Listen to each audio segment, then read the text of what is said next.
বিশেষজ্ঞরা বলছে দীর্ঘদিন ধরে টেকটনিক প্লেটে জমা হচ্ছে শক্তি, যে কোনো সময় আঘাত হানতে পারে ৮ কিংবা ৯ মাত্রার ভূমিকম্প। পরপর দুটি ভয়ঙ্কর ভূমিকম্পে তছনছ হয়ে গেল মিয়ানমার এবং থাইল্যান্ড। এর আগেও সম্প্রতি বিশ্বের বেশ কিছু দেশে ঘন ঘন ভূমিকম্প অনুভূত হয়েছে।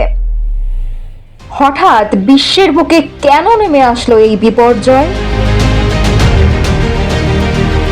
এইদিকে বাংলাদেশের প্রেক্ষাপটে 2023 সালের পর থেকেই বাংলাদেশ সহ এর আশেপাশের বেশ কিছু দেশে বেড়েছে ভূমিকম্পের প্রবণতা। 2024 সালে বাংলাদেশ এবং এর আশেপাশে ভূমিকম্প অনুভূত হয় 54টি এবং 2025 সালে প্রথম 3 মাসেই অর্থাৎ এই মার্চ মাস পর্যন্ত ভূমিকম্প অনুভূত হয়েছে 42টি।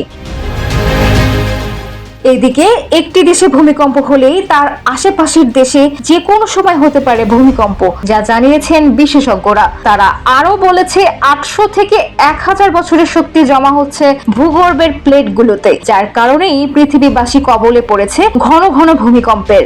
বাংলাদেশেও খুব শীঘ্রই হতে পারে বড় কোনো ধরনের ভূমিকম্প, এ সম্পর্কেই আভাস দিচ্ছে সকল গণমাধ্যম। ভূমিকম্পের পূর্ব প্রস্তুতি নেওয়ার জন্য এবং সতর্ক হওয়ার জন্য কার্যকরী পদক্ষেপ নেওয়ার জন্য বলা হচ্ছে। কিন্তু হঠাৎ কেন এত ভূমিকম্প হচ্ছে, মাথাচাড়া দিয়ে উঠেছে একটাই প্রশ্ন সকলের। এইদিকে ভূমিকম্পের ব্যাখ্যা দিচ্ছে মানুষ দুই দিক থেকে দুই ভাবে।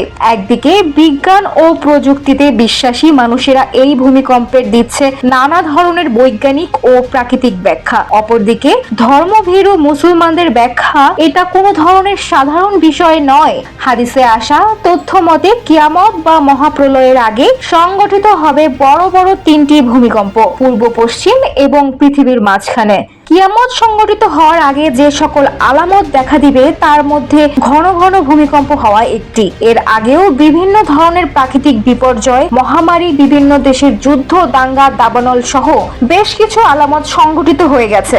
এবার ভূমিকম্প, এমনটাই মনে করছে অধিকাংশ ধর্মভীরু মুসলিমেরা।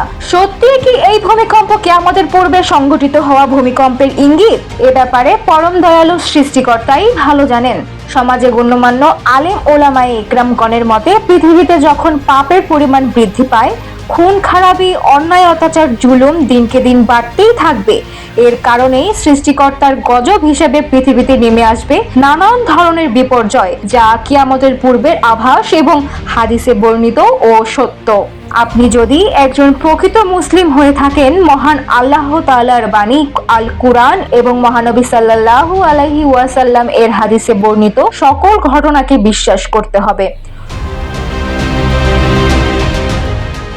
সর্বোপরি বিশ্বের এই কঠিনতম পরিস্থিতিতে আল্লাহর রহমতে নিজেকে সিক্ত রাখতে, পাপ, অন্যায়, অনাচার থেকে নিজেকে মুক্ত রেখে মনে প্রাণে কর্মে ইসলামকে আমল করার আহ্বান বিশ্বের সকল প্রকৃত মুসলমানদের, যা বিভিন্ন গণমাধ্যমের প্রাকৃতিক বিপর্যয়, দুর্ঘটনা সংঘটিত ভিডিওর কমেন্ট সেকশনে পরিলক্ষিত। ফাল্গুনী আরা, তরঙ্গ টিভি, ঢাকা।